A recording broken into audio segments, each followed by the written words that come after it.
How does Python prevent a class from being subclassed?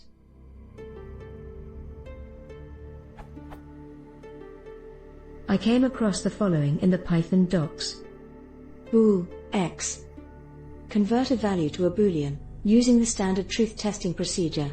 If x is false or omitted, this returns false, otherwise it returns true. Bool is also a class, which is a subclass event. Class bool cannot be subclassed further. Its only instances are false and true. I'd never in my life wanted to subclass bool, but naturally I immediately tried it, and sure enough.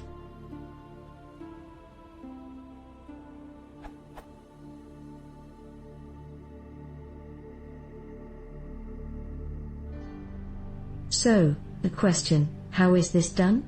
And can I apply the same technique, or a different one, to mark my own classes as final, i.e., to keep them from being subclassed?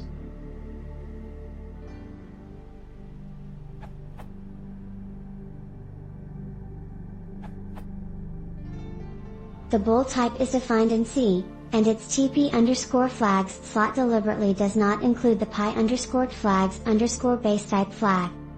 C types need to mark themselves explicitly as subclassable.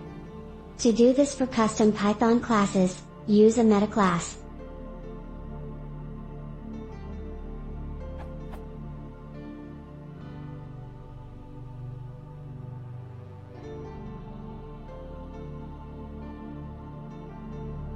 GIFs,